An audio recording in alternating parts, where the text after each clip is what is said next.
오늘 제목에서 느끼듯이 예수님 성품 닮아가기가 되겠습니다.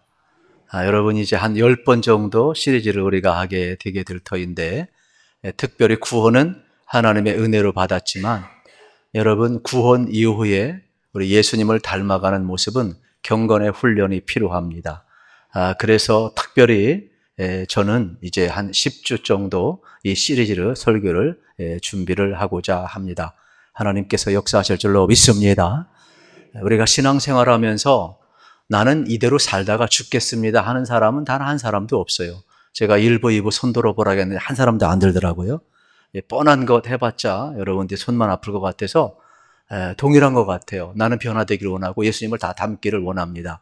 실질적으로 담임 목사로서 정말로 추구하는 한 가지가 있다면 우리가 은혜로 구원받았기 때문에 구원받은 이후에 전부 다 우리 성도님들이 예수님을 닮아가기 원하는 게 우리의 최종 목표가 되겠죠. 경건의 최종 목표가 그런 것이 되겠습니다.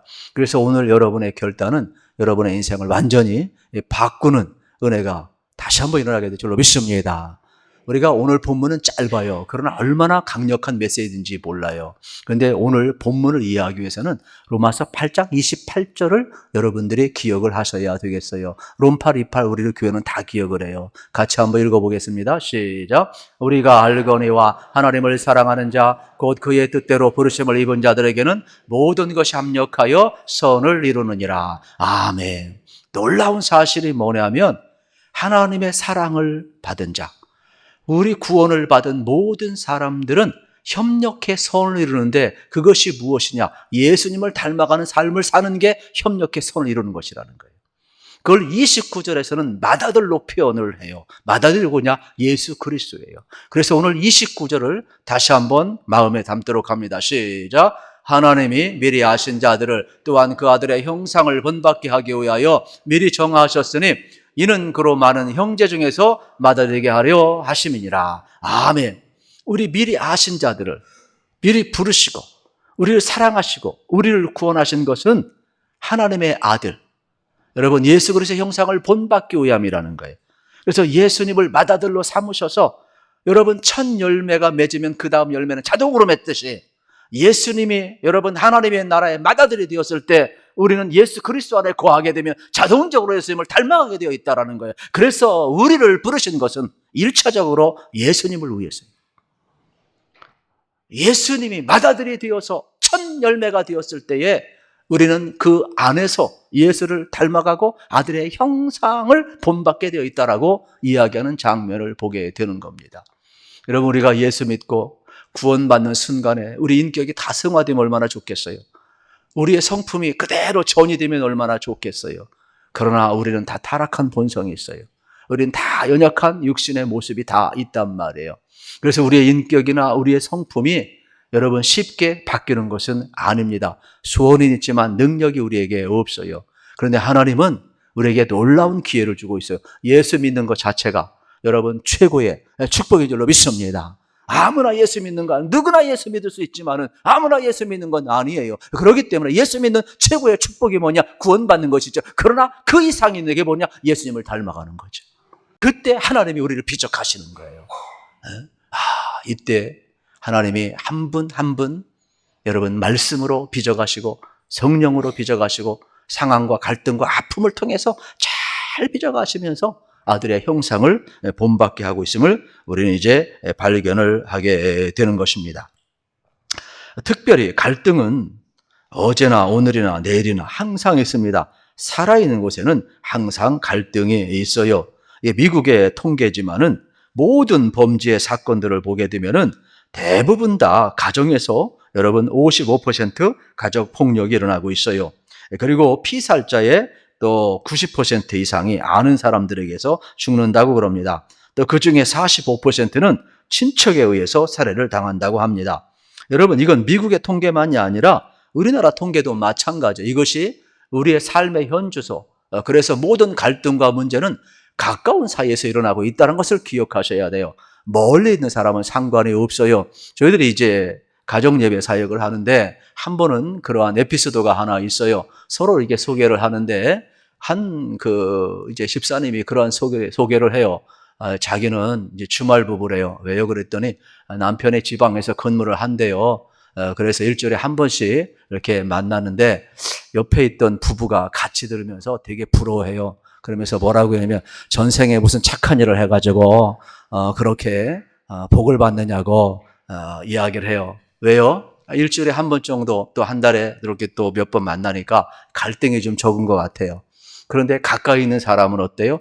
부딪히니까 갈등을 겪을 수밖에 없지요. 우리가 우스갯소리 같지만은 모든 갈등의 문제는 가까운 데서 발생을 하는 겁니다. 그래서 내 가족이, 여러분, 원수가 어디에 있다고요? 내 집안에 있다고 그랬어요. 집안에 있어요. 이것도 질문을, 여러분 대답을 좀 생각하고 대답을 하세요. 여러분, 부부가 원수입니까? 네, 잘 생각하고 대답하세요. 네, 너무 쉽게 대답하면 제가 감당하기 어렵습니다. 그런데 부부싸움을 하잖아요. 그때 여러분 방향이 참 중요해요. 점점 나빠지는 방향으로 부부싸움을 할 건지, 칼로 볼베기처럼 점점 좋은 방향으로 부부싸움을 할 것인지 방향이 매우 중요해요. 여러분, 그냥 갈등을 느낀다고 그냥 자기 뜻대로 감정적으로 해버리면 그 가정은 어떻게 되겠어요? 자녀들은 어떻게 되겠어요? 우리가 회사 생활을 하는데 여러분 힘들고 어렵고 상사 잔소리 듣기 싫다고 여러분 자기 스스로 입장에서 그냥 사표 써가지고 확 내던지면 그 순간은 멋있는지 모르지만은 가족은 누가 먹여 살립니까? 네? 이게 쉬운 문제가 하나의 문제 해결되었다고 나머지 갈등의 문제가 해결되는 것은 아니에요.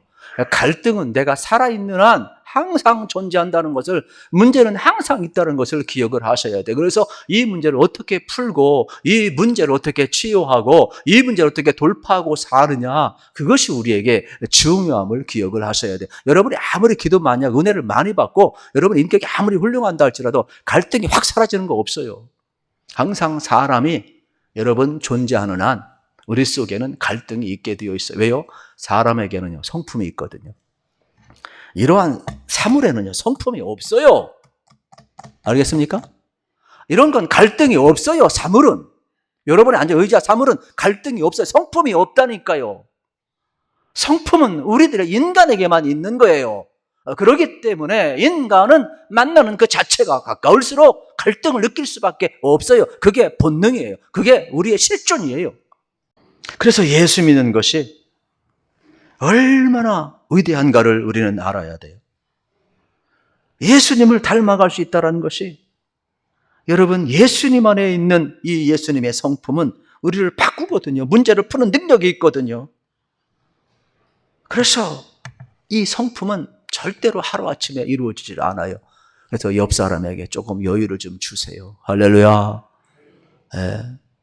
여러분 오늘 설교 듣고 그냥 확 여러분이 불 받아가지고 확 예수님 되면 얼마나 좋겠어요. 근데 그 사람은요, 금방 이게 냄비처럼 타오르다가 금방 꺼져가지고 더 위험한 일을 해요. 그런 사람 없어요. 기대하지 마세요. 저도 이제 가끔 이제 고향을 가는데 뭐 자주 못 가죠. 뭐 1년에 한두 번 갈까 말까, 뭐 사건이 있으면 몰라도 못 가죠. 그런데 갈 때마다 길이 달라지더라고요. 갈 때마다요, 그 수목도 달라지고 얼마나 환경이 바뀌는지 몰라요. 제가 깜짝깜짝 놀래요. 아, 그런 거구나. 이게 별거 아닌데 1년 지나고 2년 지나고 3년 지나고 10년 지나고 20년 지나고 세월이 흘러가다 보면, 이야, 저 사람은 옛날에는 저랬었는데 많이 바뀌는구나. 그게 성품의 변화예요. 여러분들도 예수님을 닮아가 믿으시기를 축복합니다. 그러니까 우리가 한 사람 한 사람의 변화를 여러분 너무 속결하면 안 돼요.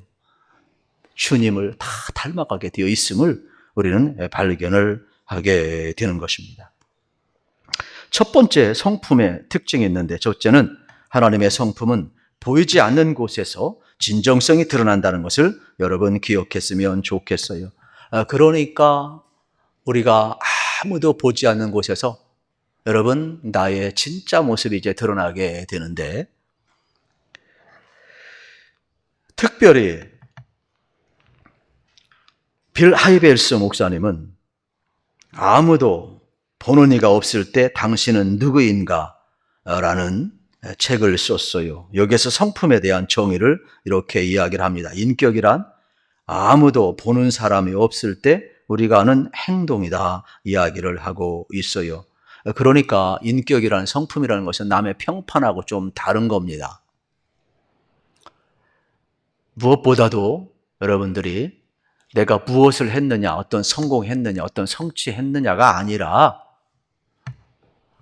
나는 어떠한 존재인가, 이게 인격이고 성품의 여러분 기초임을 알으셔야 되겠죠. 그래서 이 성품은 획일적인 게 아닙니다. 저 사람의 포지션에 따라서, 위치에 따라서 다르게 요구됩니다. 획일적인 성품은 없어요, 여러분. 내게 주어진 삶의 자리에서 여러분들이 하나님 앞에 서 있는 자임을 기억하시고 여러분 살아가시기를 축복합니다. 재미난 예화를 제가 이렇게 비유적으로 좀 듣겠어요. 어떤 분이 열심히 봉사를 했는데 어떤 사람은 말로만 하고 봉사를 하나 뺀질뺀질 거리는 거예요. 근데 열심히 봉사하는 분이 너무 불편한 거예요.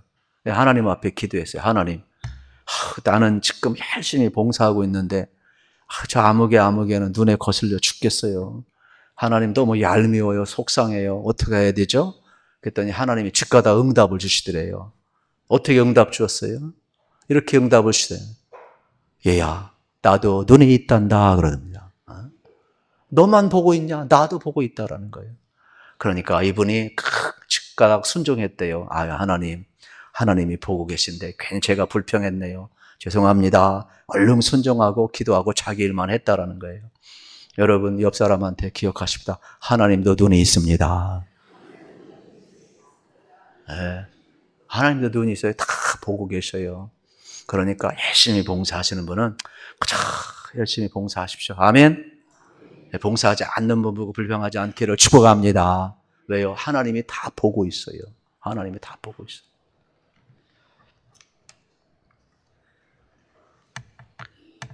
우리는 이 시간 믿어야 되겠습니다. 여러분, 이것도 속으로 대답해봐요. 성령의 이야기하면 왜냐면 생각 없이 또 아멘하면 내가 골치 아파서 그래요. 여러분, 이 예배 가운데 성령님이 함께 계시거든요. 그러면 여러분 안에 성령님이 함께 계심을 믿으십니까? 그러면 또 하나 묻겠습니다. 지금 밖이 덥거든요. 밖에 나가면 짜증날 일이 많거든요. 그런데 여러분이 성전을 떠나갈 때에도 성령님이 여러분 삶의 자리에도 함께 하심을 믿으십니까? 그러면 여러분의 인격을 파괴하는 사건이 발생을 했었을 때 어떻게 반응을 하시겠습니까? 계속해서 성품을 파괴하시겠습니까? 아니면 내 안에 계신 성령님, 내 삶과 동행하신 성령님을 바라보면서 여러분은 신의 성품, 주님이 기뻐하는 방향으로 여러분의 모든 것을 조절하시겠습니까? 그래서 잘 대답하라고 한 거예요. 아멘 하신 분은 복 받을 줄로 믿습니다. 왜냐하면 그런 거구나.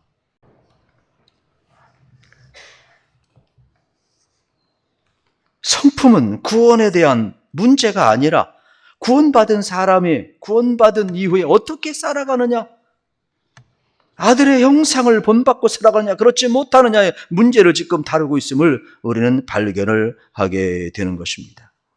그러므로 오늘 하나님이 우리를 구원하신 것이 은혜로 구원하셨지만 그 목적은 뭐냐? 맏아들을 삼기 위함이라고 이야기를 하고 있습니다. 여러분 속에 예수님이 계시니까, 예수님이 맏아들이시니까, 우리는 첫 열매가 예수님이시니까 예수님께 속해 있는 사람들이에요. 그러므로 예수님의 형상이 여러분 속에 나옴을 믿으시기를 축복합니다. 저는 이제 여러분 앞에 설 때 주로 이제 금요일이나 토요일 정도에 이제 미용실에 가서 헤어컷을 하고 오는데, 이틀 전에도 제가 이제 미용실에 갔다 왔습니다. 머리가 좀 단정하죠? 그냥 그렇다고 해주세요. 그래야 좀 편하지 않겠습니까? 그런데 제가 거울을 보면서 깜짝 놀랐어요. 왜냐하면 우리 아버지 어머니가 거기 와 계시더라고요. 얼마나 이렇게 깎다가 화들짝 놀래가지고, 왜요? 내가 얼핏 봤는데 우리 아버님 어머니 돌아가셨거든요. 올 리가 없는데 그냥 아버지 어머님이 내 모습 속에 아버지 어머니 모습이 탁 떠오르는 거예요, 순간. 그래서 내가 그 아버지 그 어머니 아들이구나. 제가 거기서 한번 깨달았어요, 여러분. 그런 것 같아요. 우리가 예수님을 믿잖아요. 그러면 우리 속에 얼핏 뭐가 나올까요? 예수님의 형상, 예수님의 성품이 나올 줄로 믿습니다. 그러니까 우리는 자동적으로 받아들여 삼으신 것은 우리로 하여금 그 아들의 형상을 본받게 하기 위해서, 그래서 맏아들의 여러분 이 형상을 본받은 사람은 그 고난을 누리는 거예요. 예수님의 성품이 투영되고 그것이 이웃에게 전달되면 내가 그렇게 사는 거예요. 얼마나 영광스러운지 몰라요. 얼마나 복인지 몰라요. 여러분, 하나님의 형상과 예수님의 성품을 깨버리는 파괴적인 삶이 좋습니까? 아니면은 하나님이 기뻐하시는 방향으로 내 성품이 바뀌어서 문제를 해결하고 치유받고 하나님의 영광이 드러나는 그러한 삶을 여러분 좋은 것입니까? 저는 여러분들이 후자를 택하시기를 축복합니다. 그래서 성경 말씀은 우리에게 이 짧지만은 앞뒤 전후명령의 강력한 메시지를 우리에게 지금 전해주고 있음을 보게 되는 겁니다. 성경에 보게 되면은 믿음의 복이 얼마나 중요하냐면, 고대 사회는 혈통적으로 장자에게 축복이 주어졌지만 성경은 그렇지 않아요. 성경은 믿음의 장자에게 축복을 주셔요. 여러분, 아브라함을 불렀지만 아브라함의 혈통적 장자는 누구예요? 이스마엘이에요. 그러나 차자인 이삭에게 하나님은 복을 줘요. 왜요? 믿음의 장자이기 때문에 그래요. 또 이삭도 둘을 낳습니다. 에서와 야곱을 낳습니다. 혈통적 장자는 에서이지만은 복은 누가 받아요? 믿음의 장자 야곱이 받아요. 야곱도 12아들을 낳습니다. 그러나 혈통적 장자가 받는 것이 아니라 믿음의 장자 11번째인 요셉이, 그의 후손이 여러분 복을 받는 것을 보게 되는 겁니다. 그렇다면 여러분도 마찬가지예요. 여러분 안에 예수님을 맏아들로 삼으시고, 여러분 예수님을 믿는 믿음이 여러분 속에 들어가고 하나님의 말씀이 여러분 속에 들어가면은 파괴된 여러분의 모든 인격도 성품도 하나님의 형상도 예수님을 통하여서 복구되는 거예요. 회복되는 거예요. 투영이 되는 거예요. 그래서 믿음으로 그걸 받아들이게 될 때 그 믿음은 능력이 되고, 하나님의 말씀은 내 인격을 관통하게 되고 내 삶을 돌파하는, 모든 문제를 돌파하는 하나님의 역사가 되는 것이에요. 저는 그래서 여러분이 믿음의 장자가 되기를 축복합니다. 우리가 믿음의 장자가 되어요. 그래야 이 복을 받을 수가 있어요. 예수 믿고 복 받는 걸 기복이라고 하면 안 돼요. 예수님을 믿고 복 받는 것은 당연한 거예요. 예수님을 믿고 여러분들이 잘 되는 것은 당연한 거예요.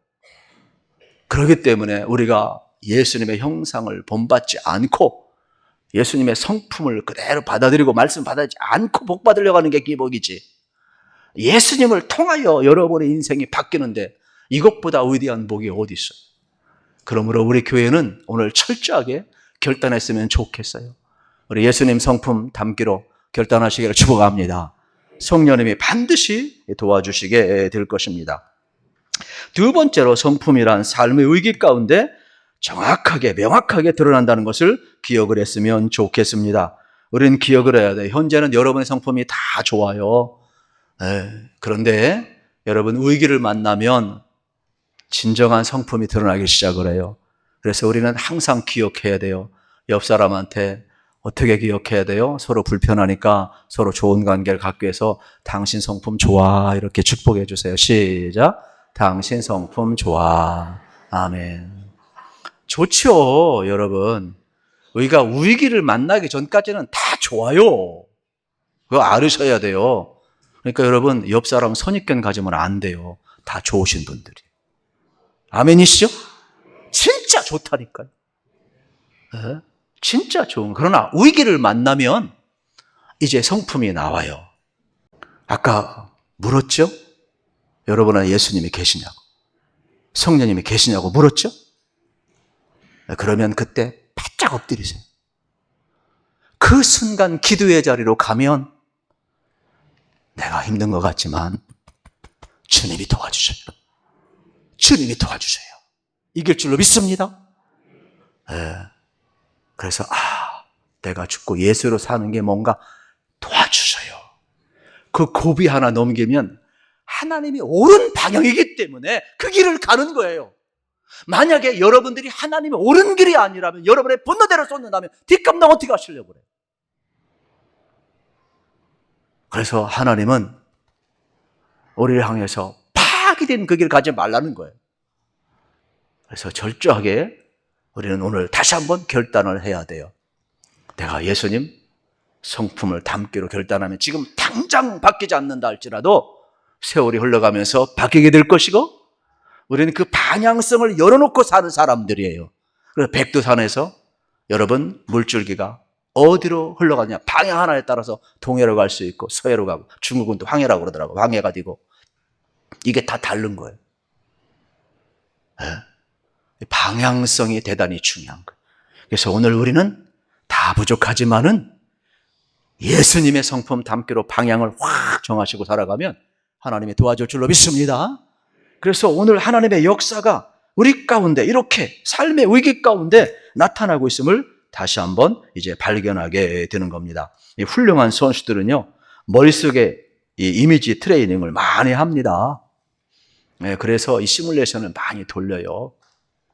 꼭 시합할 때만, 훈련할 때만 하는 게 아니에요. 혼자 있을 때에 내가 이번 게임은 어떻게 해야겠다, 이런 선수 만나면 어떻게 해야 되겠다, 기술은 어떻게 써야겠다, 끊임없이 이미지 트레이닝을 많이 해요. 여러분이 마찬가지예요. 신앙생활 때 이미지 트레이닝을 많이 해요. 오늘 말씀을 가지면 여러분이 좀 힘드셔도 여러분 한 번 더 말씀 묵상 하시기를 축복합니다. 그리고 혼자 계실 때 이미지 트레이닝을 해. 내가 이걸 어떻게 적용할까? 이런 상황이 어떻게 이야기할까? 집에 가면 분명히 또 집에 있는 룸메이트가 나를 박박 긁어야 될 터인데, 이때는 어떻게 지혜롭게 이야기할까? 어떻게 센스 있게 이야기할까? 이게 다 믿음으로 기도하면서 이미지 트레이닝, 또 밖에 나가면 더 죽겠는데 또 누가 시비 걸면 어떻게 할까? 다 이미지 그리고 그때에도 예수의 말씀을 하고 참고 한번 넘어가고, 우리가 어떻게 돼요? 예수 바보가 돼야 돼. 예수 바보. 이미지 트레이닝을 자꾸 하시고 묵상하고 나가면 그러한 상황에 자기도 모르게 대처하는데, 이 이미지 트레이닝을 안 하고 묵상을 안 하고 나가면은 어떻게 돼요? 위기 속에서 자기도 모르게 파괴된 인격이 나가는 거예요. 그거는요, 여러분 안에 이 사단의 견고한 진에 있는데 그걸 모르는 거예요, 여러분들은. 여러분 안에 성령님이 계셔서 꽉 붙드시고, 파괴된 인격이 아니라 예수님의 성품. 할렐루야. 예수님의 성품이 여러분 나갈 수 있어요. 그래서 방향을 잘 택하셔야 돼요. 앞으로 10주간 여러분의 방향이 파괴된 인격과 성품의 방향이 아니라 예수님의 성품의 방향을 확 틀어놓으시면 하나님이 비적하셔요. 하나님이 여러분 안에 있는 예수의 성품 반드시 나오게 할 줄로 믿습니다. 그래서 오늘 우리가 걸어가는 이 길은 딴 것이 아니에요. 왜냐하면 지금 내가 가지고 있는 성품이 남을 즐겁게 하는가 불편하고 있는가 체크하셔서, 남을 즐겁게 한다면, 평화를 누린다면 그 길을 걸어가시고, 그렇지 않다면 좋은 쪽으로 이미지 트레이닝을 바꾸시고, 오늘 주신 말씀을 잘 기억하면서 아들의 형상을 본받는 귀한 은혜가 주어지기를 축복합니다. 그때 하나님은 여러분을 존귀케 하실 것이고 우리 교회를 존귀케 하시게 될 겁니다. 앤디 스탠리가 쓴 성품은 말보다 더 크다라는, 크게 말한다는 책에서 이렇게 정의를 내리고 있습니다. 성품이란 일신상의 어떤 대가가 따르더라도 하나님의 기준에 옳은 길을 가려는 의지이다. 우리 한번 따라 합시다. 하나님의 기준에 옳은 길을 가려는 의지이다. 내가 기준이 되면 이기적 신앙생활을 할 수밖에 없어요. 그러나 하나님의 기준이 되면, 말씀이 기준이 되면, 하나님의 옳은 길이 기준이 되면 내 성품은 그리스도의 성품을 따라갈 수밖에 없어요. 그러므로 여러분들 나 중심적인 이기적인 파괴적인 방향으로 가지 마시고 하나님의 옳은 방향으로, 하나님의 말씀이 기준이 되어서 예수님의 성품을 닮아가는 그러한 은혜가 있기를 우리 주님의 이름으로 축복합니다.